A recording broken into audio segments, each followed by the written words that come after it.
제게 예수님을 알고 느끼고 또 보게 해주는데 큰 도움을 준 책이 시대의 소망입니다.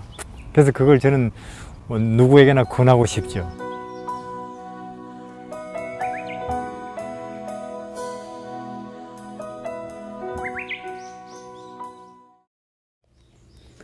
(19장) 야곱의 우물가에서 이제 예수께서 갈릴리로 가시는 길에 사마리아를 지나셨다. 이제 요한복음에는 사마리아로 동행하셔야 하겠는지라 그렇게 되어 있잖아요. 꼭 그리 지나가실 일이 있죠. 그분은.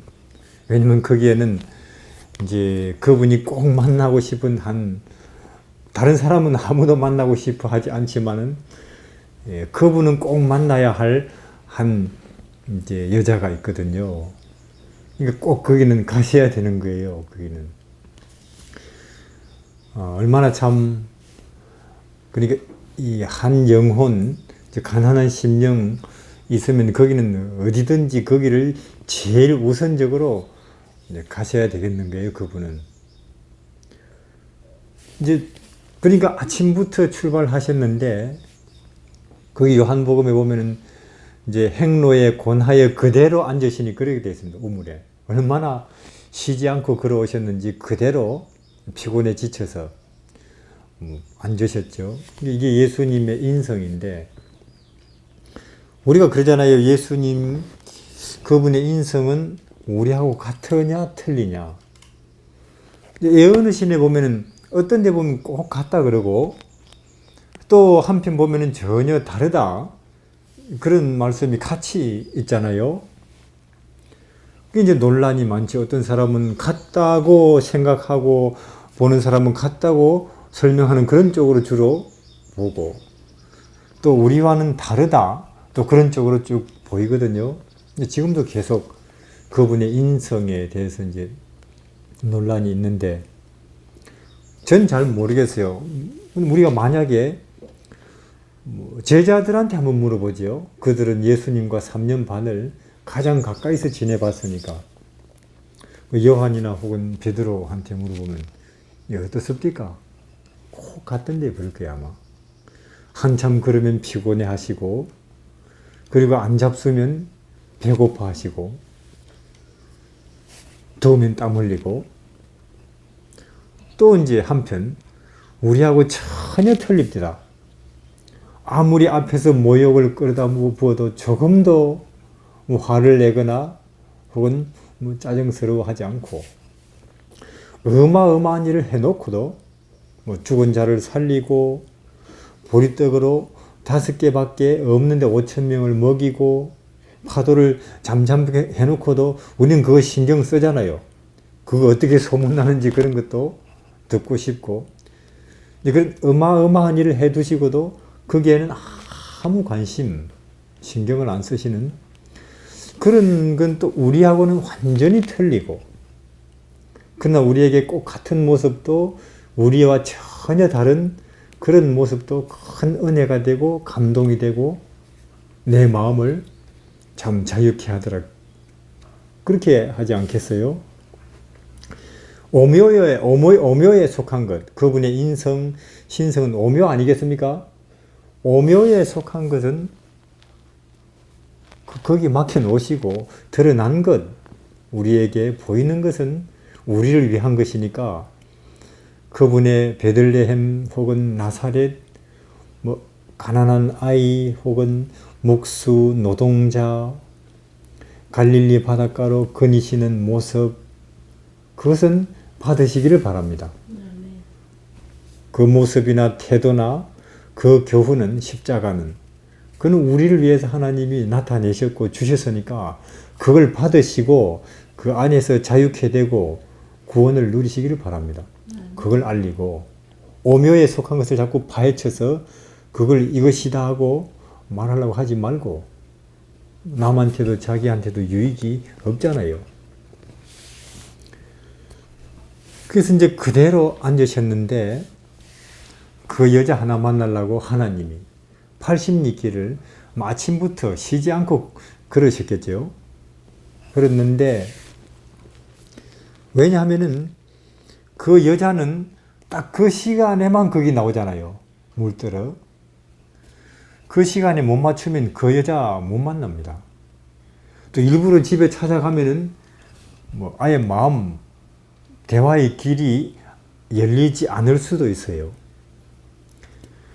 하여튼 그 여자보다 먼저 거기 가야 되는 것입니다. 왜냐하면 그 여자가 먼저 왔는데 청년 13명이 그것도 유대인처럼 차린 이렇게 오면 아예 도망가 버렸을 거예요.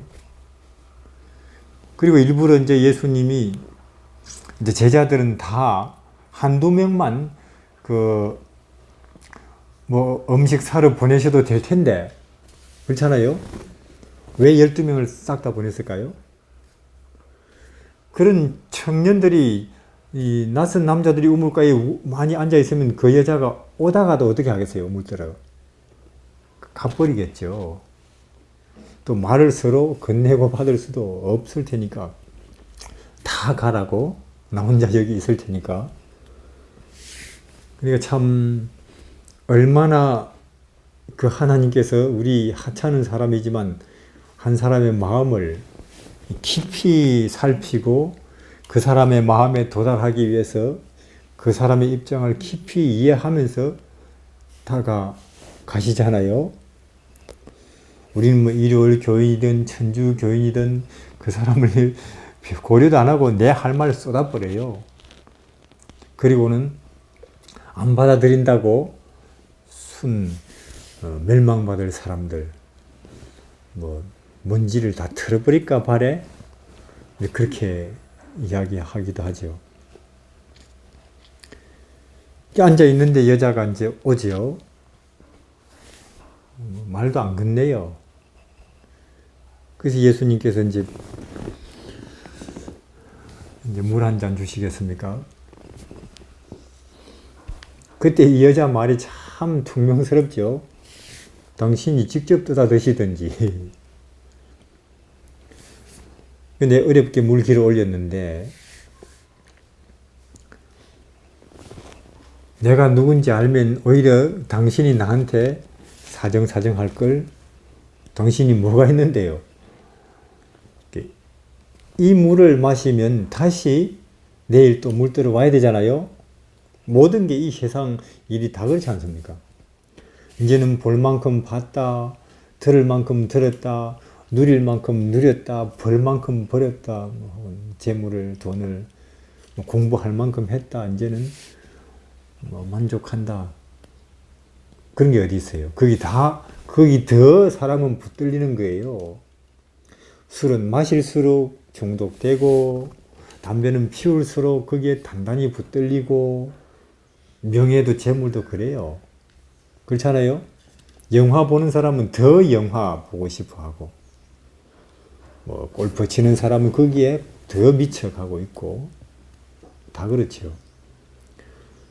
이 세상 일이 다 그런데, 그러나 내가 주는 물, 내가 지금 그대에게 주고자 하는 것을 그대가 받는다면 마음속에서부터 자체적으로 만족이나 기쁨을 계속 쏟아내는 샘물 같은 것일 것이다.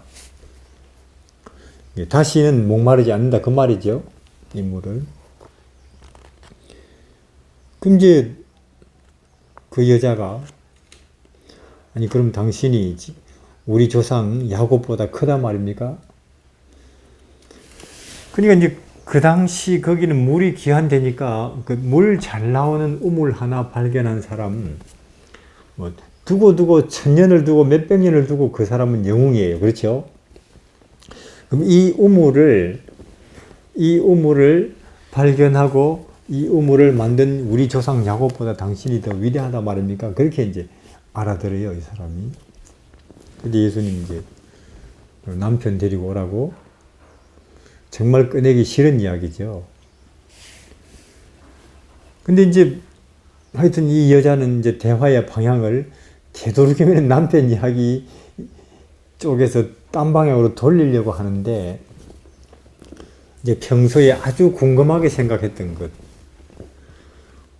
예루살렘 쪽에는 거기서 예배 드려야 된다 그러고 우리 쪽에는 우리 이쪽에서 드려야 된다고 하는데 도대체 난 모르겠습니다. 어디서 어떻게 예배를 드려야 제대로 예배 드리는 것입니까? 하니까 예수님이 특정한 장소가 있는 게 아니고 참말로 가난한 심령이 되어서 진정한 마음으로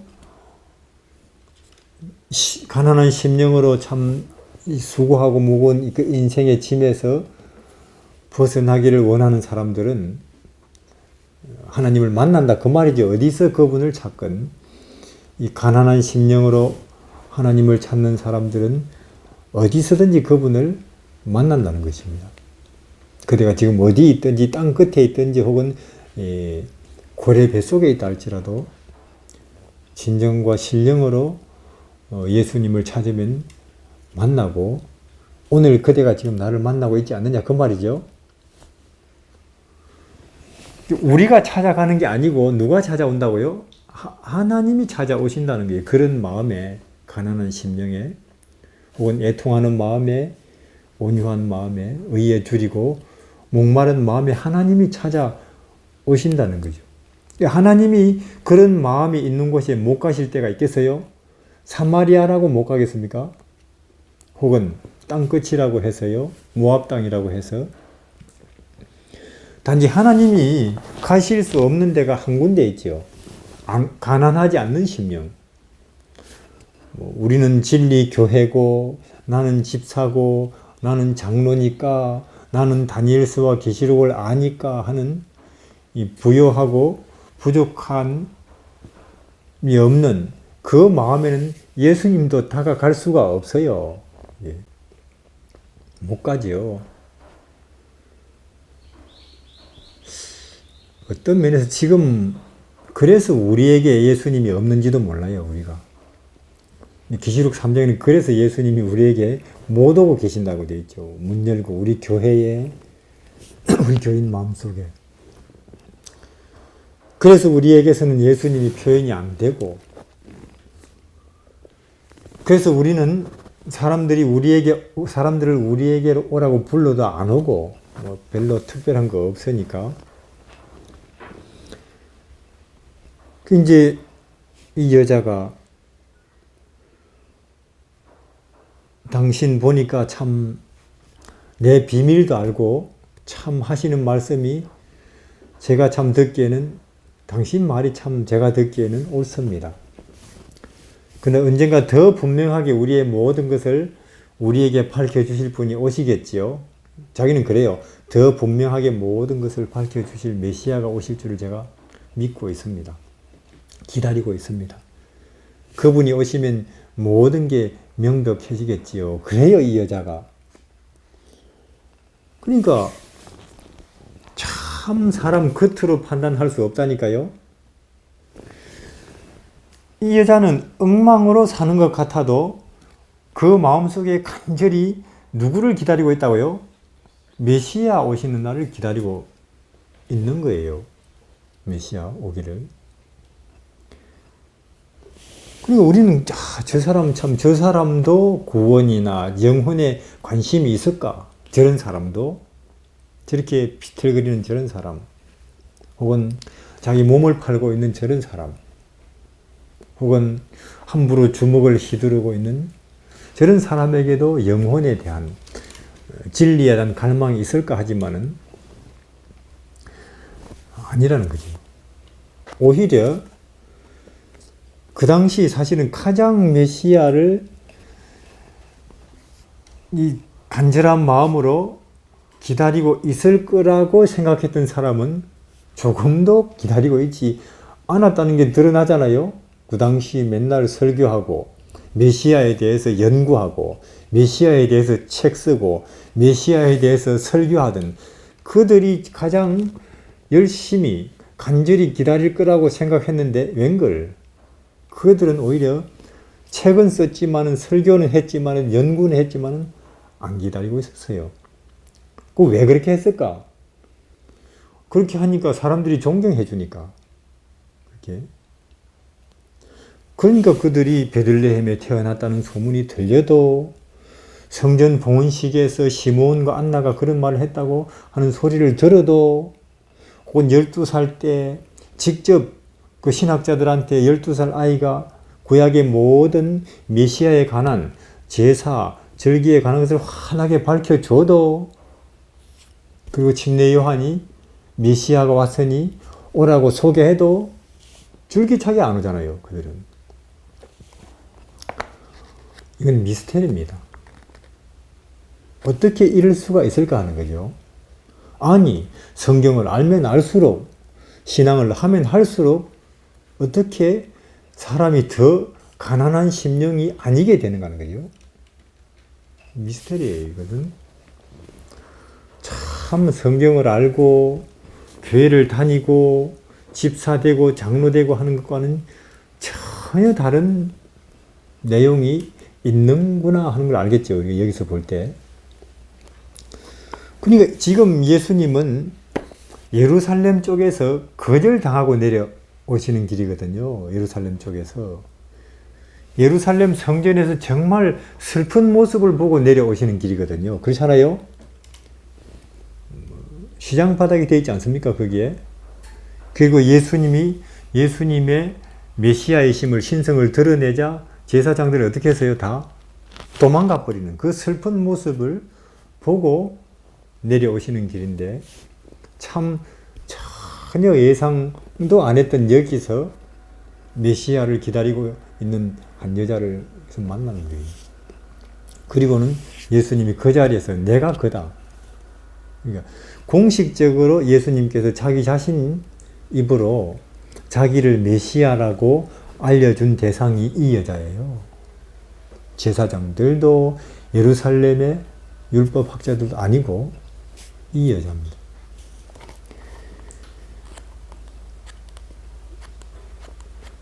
그래서 뭐 우리는 광야에 예수님이 광야에 있다, 혹은 골방에 있다, 혹은 뭐 선교지에 있다, 문둥환자촌 봉사에 있다. 그렇게 말하면 안 됩니다. 그분은 참 진리나 구원이나 또 예수님을 알고자 하는 그 가난한 심령에 갈망하는 마음이 있는 곳이면 거기에 그분이 가셔서 그분이 계신 것이지 우리에게 있습니다. 광야의 골방에 우리 하는 일에 함께 하십니다. 그렇게 말하면 성경하고 다르게 이야기하는 거죠. 이 여자는 자기가 여기 뭐하러 왔는 것도 잊어버렸어요. 물동이를 그냥 던져버리고 마을로 쫓아가잖아요. 물동이를. 그리고는 원래부터는 이 여자 남 만나기 싫어하는 사람인데 완전히 이제 달라져 버렸죠. 집집마다 문 두드리면서 나를 이렇게 만든 사람을 당신들도 한번 만나보지 않겠습니까? 그러면 그 동네 사람들도 평소에는 그 여자 말이라든지 그 여자 하고 어울린다든지 정말 하기 싫어요. 왜냐? 저 여자하고 가까이 한다. 뭔가 함께 뭔가를 한다. 그럼 그건 수치거든요. 그들에게. 근데 왜 동네 사람들이 몰려오느냐? 그들이 봤을 때도 그 여자의 모습, 태도, 얼굴, 행동 속에 너무나 다른 걸 봐버렸으니까 어떻게 저렇게 달라질 수 있을까? 그들도 저항할 수 없이 그렇게 우물로 몰려오지요. 그래서 우리도 그래요. 여러 가지 우리가 프로젝트도 세우고, 전도, 선교 전략, 부흥회 하고 있지만은, 참 우리 중에도 진정으로 예수님을 만나서 내 마음, 내가 봐도 남이 봐도 딴 사람이다 하고 하는 그런 사람이 몇 사람만 있으면 아마 이 지역 혹은 우리나라 하루아침에 복음이 전해질걸요. 이 여자의 그런 모습을 보고 예수님은 이제 제자들이 왔지요. 제자들이. 드시지요 하니까 여기 예수님 말씀이 그래요. 여기 보면은 예수님은 나는 너희들이 모르는 양식을 충분히 먹었다 그 말이죠. 여기 보면은 예수께서는 그 여자가 생명수를 마시는 것을 보셨다. 그리하여 그분의 주림과 갈증은 채워졌다. 그러니까 한 가난한 심령이, 이 사마리아 여인 같은 가난한 심령이 예수님의 말씀, 그분의 모습 속에서 그들의 영혼의 필요를 채우고 구원의 확신을 얻는 것을 보는 게 예수님의 갈증을 채우는 예수님의 마음의 배고픔, 그분의 마음의 피곤함을 이제 씻고 이기게 하는, 채워주는 거라는 거죠. 우리하고는 틀리죠. 그분은 정말로 예루살렘 쪽에서는 피곤했어요. 슬프고.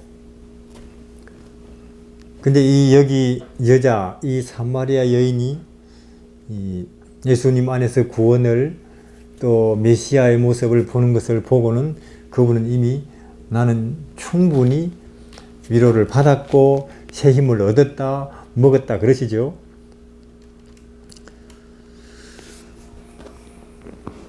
그리하여 그분은 예수께서 하늘을 떠나 이루기 위해 오셨던 사명의 성취는 당신의 사업을 행할 능력을 그 구주에게 주었으며 그분으로 인간의 필요를 초월하게 하였다. 진리를 위해 줄이고 목마른 영혼을 섬기는 것이 그분에게는 먹고 마시는 것보다 더욱 기쁜 일이었다.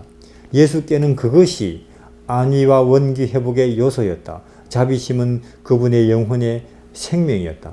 그분도 우리가 그분을 인정해 주시기를 갈망하신다. 그래요.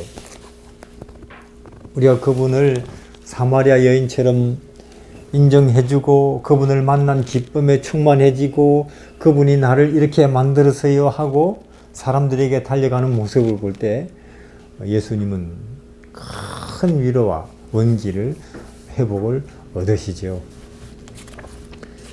우리가 그래야 안 되겠습니까?